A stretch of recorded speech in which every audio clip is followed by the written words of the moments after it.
सबसे पहले तो मैं स्वामी केशवानंद राजस्थान कृषि विश्वविद्यालय बीकानेर की तरफ से सभी पार्टिसिपेंट्स को वो आभार व्यक्त करता हूं कि वो आज इस तरह की कोरोना जो महामारी है इस बीच में आप हमें सुन पा रहे हैं। और जो इसकी प्रोग्राम की जो संरक्षक हैं डॉक्टर विमला डुकवाल, उन्होंने एक इस तरह का कि फसल कटाई पश्चात उसके संरक्षण तकनीक क्या क्या हो सकती हैं उसके ऊपर उन्होंने एक वेब संगोष्ठी का आयोजन किया है।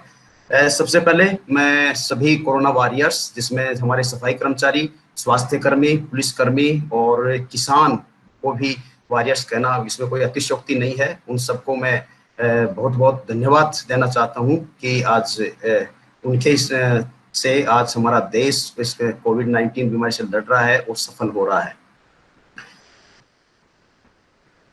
साथियों, जैसे आप हैव ईटन टुडे, आपने क्या आज खाया है, तो हम सबसे पहले हम किसान को थैंक्स देना चाहते हैं कि आज किसान है तो हम सब हैं और किसान नहीं है तो हम नहीं है, क्योंकि आज जो भी आदमी इस पृथ्वी पे जीवित है उनको 2 रोटी की आवश्यकता है और वो 2 रोटी किसान के खेत से आती है। इसलिए हम किसान को धन्यवाद देना चाहेंगे। हम कहते हैं कि no farmer no food no future. साथियों, मैं कहना चाहूंगा कि जब भी हमारी सरकार ने जब लॉकडाउन अनाउंस किया अभी, तो उस टाइम कोई भी आदमी, क्योंकि when lockdown was announced none of us rushed to buy gold, land, cars और expensive phones, but all of us rushed to buy fruits, vegetables, breads and milk, and these all products come from to the farmers. And so we say that farmers are the soul of our planet, and thank you farmers. जैसा हमारे प्रथम प्रधानमंत्री पंडित जवाहरलाल नेहरू ने कहा था कि everything else can wait not agriculture. सब चीजें इंतजार कर सकती हैं परंतु एग्रीकल्चर नहीं कर सकती हैं। जब कोरोना वायरस से रिलेटेड हमारा लॉकडाउन अनाउंस हुआ तो हमने ये सोचा नहीं था, हमने देखा भी नहीं था कि इस तरह से agriculture is not a industry, एक ऐसा उद्योग नहीं है जिसके शटर डाउन कर दो और 15 दिन बाद में शटर को खोल दो, सब चीजें आपको वैसी की वैसी मिलेगी। क्योंकि कृषि है, एग्रीकल्चर है, एग्रीकल्चर कैन नॉट वेट। और इसमें जो टाइम है, टाइम सबसे इंपॉर्टेंट है। और इसमें क्योंकि फसल की कटाई है, कटाई होनी है, फसल पकेगी पकेगी, सब्जी की कटाई करनी है, करेगी, गाय दूध देगी तो देगी, हम इसको रोक नहीं सकते। एक सर्वे जो Public Health Foundation of India and Centre for Sustainable Agriculture ने जो एक सर्वे किया, इसलिए कि to evaluate the impact of lockdown कोविड-19 on agriculture production and livelihood. और ये जो सर्वे इस संस्था ने जो किया वो 12 स्टेट के 200 डिस्ट्रिक्ट्स इंक्लूड करते हुए 1500 फार्मर्स पे ये सर्वे किया गया। और इस सर्वे के तहत कुछ जो फाइंडिंग्स आई हैं, कुछ कंक्लूजन जो आए हैं, मैं वो बताना चाह रहा हूँ। क्योंकि इस कोविड-19 ने, इस लॉकडाउन ने किस तरह से किसान की अर्थव्यवस्था को, किसान को झकझोरा है ना। तो ये सारी चीजें जो बता रहा हूँ मैं, क्योंकि अर्थव्यवस्था के तीनों जो स्तंभ की हम बात करें, चाहे वो उद्योग है, चाहे वो व्यापार है, चाहे कृषि है, उन पे गंभीर संकट पैदा हुआ है। और इस गंभीर संकट के लिए जिस एजेंसी ने ये उनका कि इवेल्युएट उन्होंने किया है कि किस तरह से इस कोरोना ने उनकी लिवलीहुड और एग्रीकल्चर प्रोडक्शन पे इफेक्ट डाला है, इसमें 60% of farmers suffered yield loss on their harvest. And this the yield loss due to lockdown. There was a lack of labor. The storage facility is also not available to the farmers. Transport facility not available. Packaging material that is also not available, and pass for the attendants, and a higher cost of machinery and quarantine of outside drivers and attendants. Because at the time of the lockdown, wheat crop was near to maturity and near to be harvested. And at that time, the quarantine, all the drivers and attendants who come from the other states, they are quarantined for the 14 days. And in 14 days, the significant losses be occurred at the farmers' field. Even the COVID-19 also forced 55% of the farmers to store their crops as they were unable to sell them. Because the transport facility at that time not available, and the farmers are unable to get their produce to the mandi or market. And in that condition, the farmers are compelled to store their produce at the home. In wheat harvesting state, जब हम wheat harvesting states की बात करते हैं, whether it may be the Bihar, Haryana, Madhya Pradesh, Rajasthan and UP, except Punjab, stored large quantities of the yield. उन्होंने पूरी जो yield है उसको store किया है. जब हम इन बिहार और राजस्थान की बात करते हैं, इन Bihar 83% farmers who harvested their crops, but only 18% farmers they are able to sell their produce. And in Rajasthan, 86% of the farmers who have harvested their crops, only 10% farmers are able to sell their crops in the mandi. Whereas we talk about the Punjab, in Punjab 95% farmers who have harvested their crop but around 88% farmers have sell their crops. The same scenario in the seed production, 25 to 30% fall in seed production. And this fall in the seed production, this will give the impact in the next season. There will be a fall in production of seed will lead to a subsequent dip in crop production next season.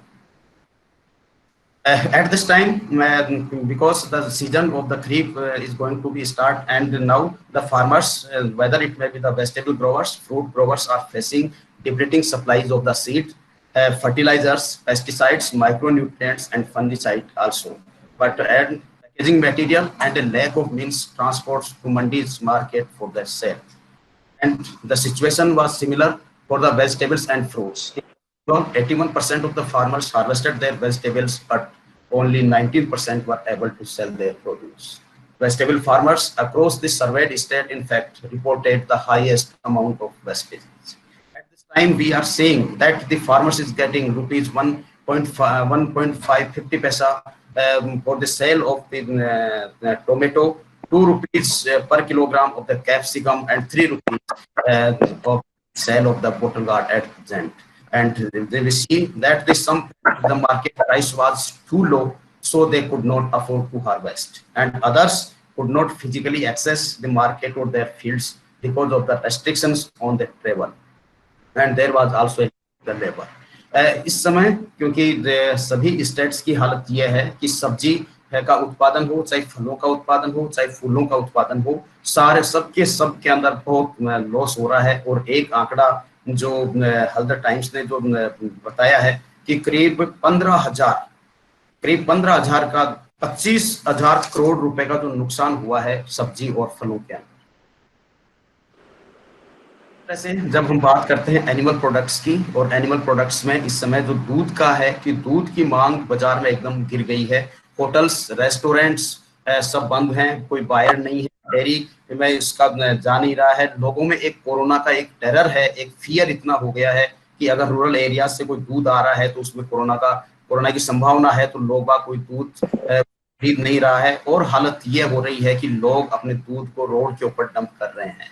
और दूध के साथ साथ में अगर हम बात करते हैं जो हमारे पोल्ट्री प्रोडक्ट हैं, वेदर इट में भी द चिकन और द एग, और जो किसान हैं, किसानों ने ये हालत आ गई है कि उन्होंने जो लाइव अपने जो बर्ड्स हैं उन बर्ड्स को जंगलों में ओपन छोड़ा है. कई जगह तो ऐसा रहा है कि उनके अंडे और जो उनके जो बर्ड्स हैं उनको जिंदा उन्होंने जमीन के अंदर दफनाया है. हम जब ये देखते हैं, एक अखबार की कटिंग है कि मंडी में किसान से ₹5 किलो में खरीदी भिंडी और 150 मीटर दूर ग्राहक को 8 गुना दाम पर बेची है, क्योंकि किसान का तो पूरा नुकसान है, जबकि दूसरे जो मिडिलमैन हैं वो कमा रहे हैं. तो किसान 100 रुपए में 20 किलो भिंडी खरीद रहा है और वहीं जाके वो 100 मीटर दूरी पे जाके और वो 40 रुपए किलो में जाके वो बेच रहा है. इसी तरह से हल्दर टाइम्स ने अभी एक जो अपना इश्यूज रिलीज किया है उसमें उन्होंने फार्मर्स के व्यूज किए हैं. उनके मैं बताना चाहूंगा कि ये दुर्गेश माली जो सिरोही के हैं, उन्होंने कहा है कि भाई किसान की वर्तमान स्थिति में राहत की दरकार है. इसके लिए सरकार को नए सिरे से सोचने की जरूरत है. खरीफ फसल बुआई के लिए खेत तैयार करने का यही उचित समय है, लेकिन इसके लिए जरूरी संसाधनों की उपलब्धता बड़ी समस्या है. डीजल के दाम बढ़ चुके हैं, वहीं फसल कोड़ियों के भाव बिक रही है. ऐसे में इस साल किसानों का कर्जदार होना तय है.